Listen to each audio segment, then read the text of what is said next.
Sorry for the late upload, and welcome to part 21 of Super Mario RPG. In this episode, we are gonna go for Belome. After all, we're in his temple. And besides, we have to literally go to Monstro Town in order for us to continue on with Land's End. No, I am not kidding. If you actually went to the end of Land's End, yeah, I mean at the end of Land's End, you're just going to be at a dead end. And the only way for you to even go any further is if you actually visit someone in Monstro Town. Meanwhile, what we're doing here, what I'm doing here actually, is activating those Belome statues in order for us to get a different treasure. The treasure comes from certain combinations of Belome statues. Like this one gave me the frog coin, another one would give me a regular coin, another one would give me a mushroom, and I think there's another one that'll give me a frog coin. I'm not sure. But I do know this.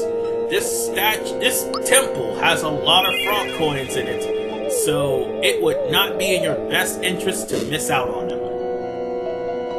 We're gonna have to come back here anyway, because one, after we visit Monstro Town, you also get the key from Monstro Town, and we can feed it to Belome in order for him to grant us access to probably one of the biggest treasure rooms in the game. Oh, and I definitely need that heal from all of those battles that Gino, Mallow, and Mario fought. Now, we're probably gonna stick with these guys for a little while longer. Afterwards, we actually go back on track to Land's End, and after we deal with the mini boss here, we're going to. No, actually, it's not after we deal with Land's End. It's more like after we deal with the mini boss here. No, wait. Let me rephrase that. As of part 22, I probably would be taking on Nimbus Land with Peach and Bowser. Why? Because who needs to pick me up when Peach can actually, Toadstool, sorry, can actually revive people, and plus, items can only heal one person at a time, whereas Toadstool can heal 3. So yeah, I'll be removing Mallow from my party and Gino as of part 22, so we can just move on with progress.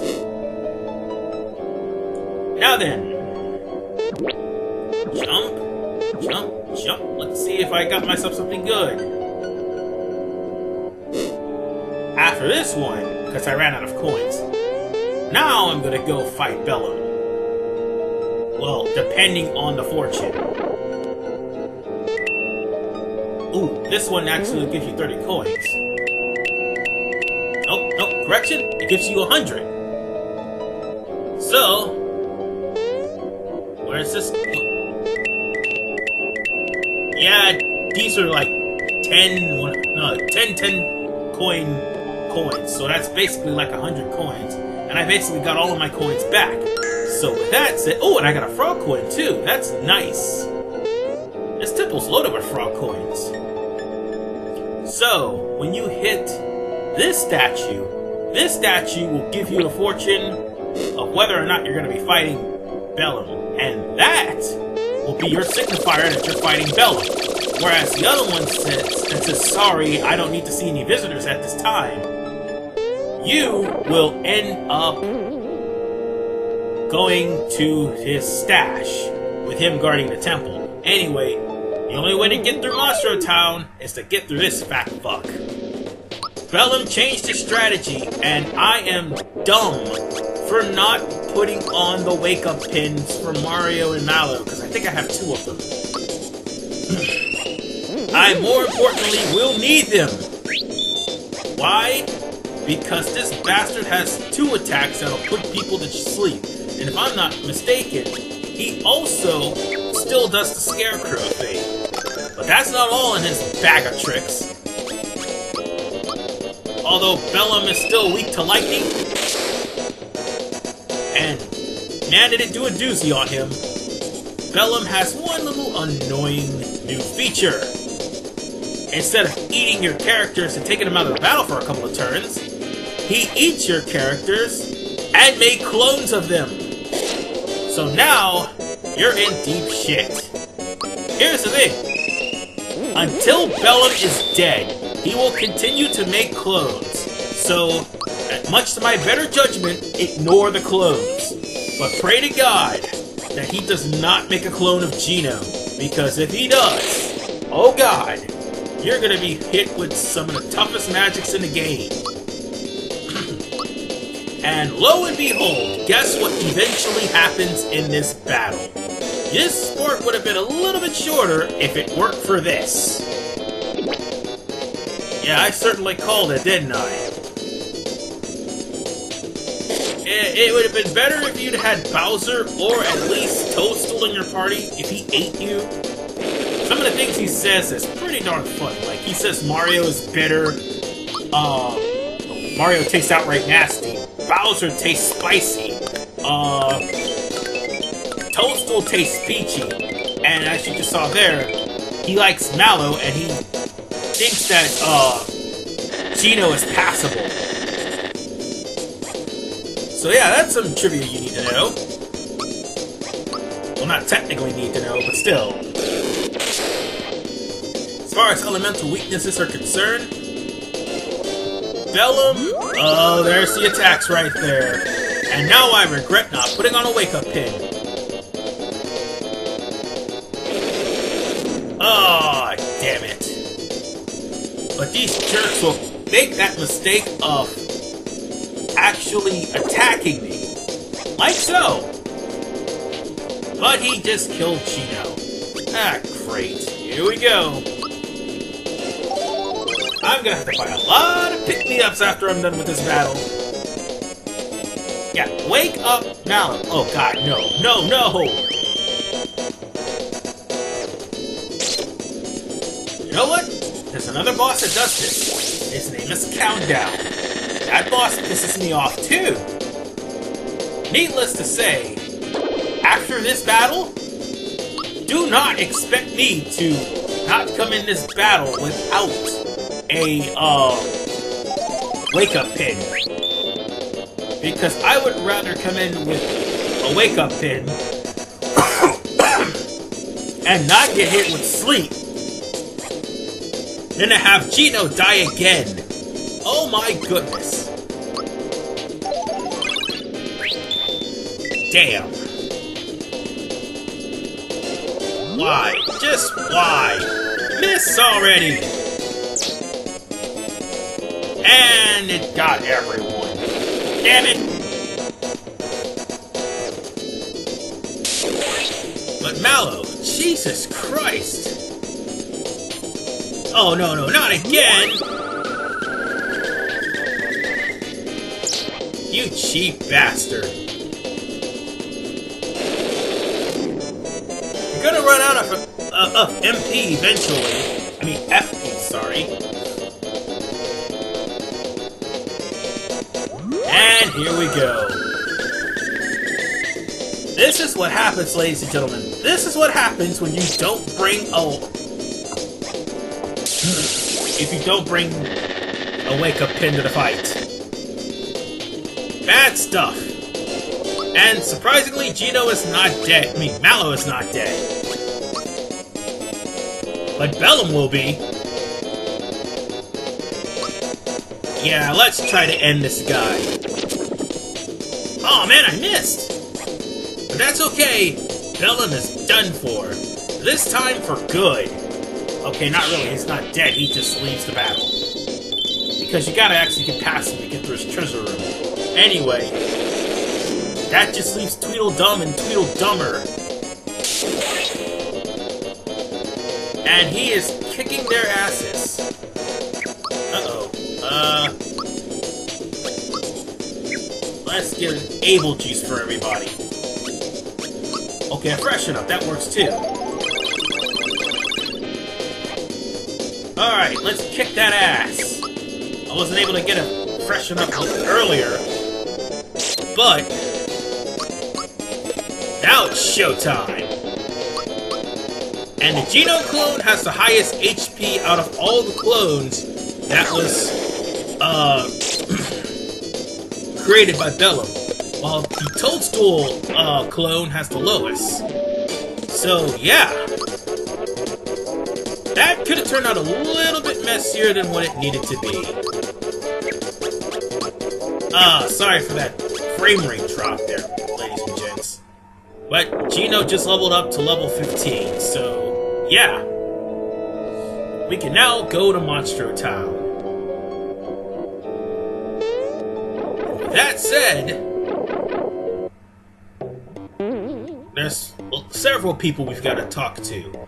And remember that shiny stone I got in part 20? Well, this is what it's for. Well, this town is what it's for, actually. Oh, I almost forgot. One more important thing. The star that she's referring to. Oh, also this chest here, it's gonna tell you where there's many hidden chests left. There are some chests that you can't get once you get to a certain point in the game, and then there's some that you can. But unfortunately, we won't be trying to find them all. Instead, let's talk to this star.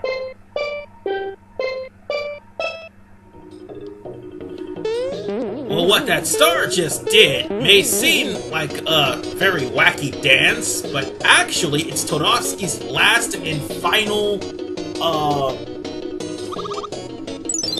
yeah, it's its last and final symphony, which I have not been keeping track of. So, I may have to do that as well before I beat the game. Or at least before I beat Nimbus Land. But Monstermama is the person you need to talk to in order for you to get any further past Land's End. Because Land's End would be too high for you to scale up. So, now that these guys come in, we'll be seeing them at the end of Land's End. I hold myself personally accountable for this delay, ma'am.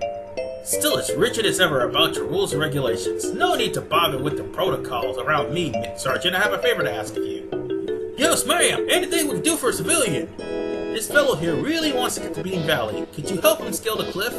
Understood, ma'am. The orders, get Mustache over the cliff. We will succeed! We will now deploy ourselves at the cliff at Land's End. And these guys are hilarious. Notice that guy's shell. In case you haven't played Paper Mario, Parakarry has a similar shell like that, I do believe. No, but yeah, actually he does have somewhat of a similar shell when he does one of his attacks. Oh, and by the way, there's this guy right here. And he does this twice. So, you talk to the Thwomp to get the temple key, and we'll do that later. But right now, there's the whole thing with this piranha plant talking about a crystal. And the crystal is in, well, this room. See? Because I got the shiny stone from this little girl, now I freed up an item space, but at the same time, I unlocked the fight with Culex. Which, all I can say is, nope! And this Goomba here is making a life in Monstro Town because he was afraid of Smithy. Funny thing is, despite the fact he went AWOL, he is the only place where Bowser will get any new armor, which is another reason why he came here. Because Bowser hasn't had any new armor since... Oh crap, he hasn't had any new armor at all! I just thought about it! So, Bowser literally didn't have any new armor since, the first time we gave him work pants. That's it! Jesus Christ, Bowser. Bowser's very first literal armor is right here in Monstro Town. And Bowser doesn't get any new armor until Nimbus Land. Which is really sad. Oh, here I thought the Courage Cell was actually a weapon for Mario, when in fact it's not.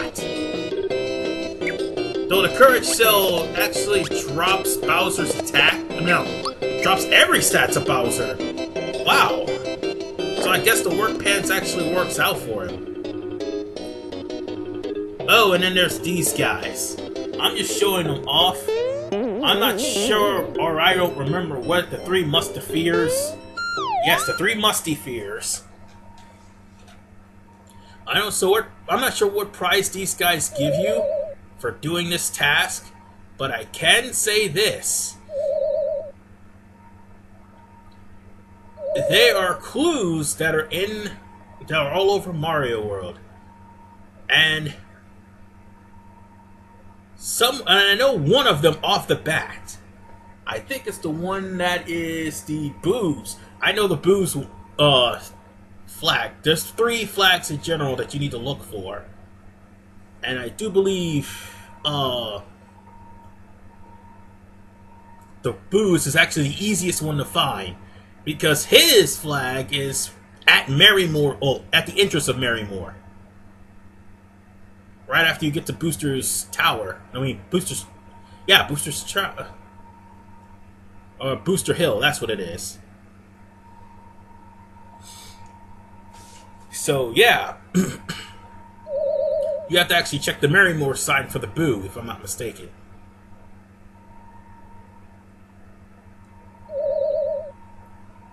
Now, let's see. Wooden flower. Under a green bed. There's only one place that there's a green bed. Now that I think about it, it's in Frogfucius's, underneath Frogfucius's bed in Tapple Pond. And the Booze is in, the sign on Marrymore. And there is the Greepers. The Greepers is the hardest one to find because the Greepers is, believe it or not, in Bean Valley. So we have to actually get to Bean Valley first in order to find it. Or is it Rose Town? One of the two. Thanks for coming by. Let's go back in. I think there's one more thing to find out. Nope. I don't remember what prize it is, but it took me a while to actually figure out where the first 2 flags were, and the 3rd flag I had to relook at it again, but I'm thinking that it's in Bean Valley. Meanwhile, this is an optional boss, Jagger. Unfortunately, we can't do anything about him right now. Well, we can.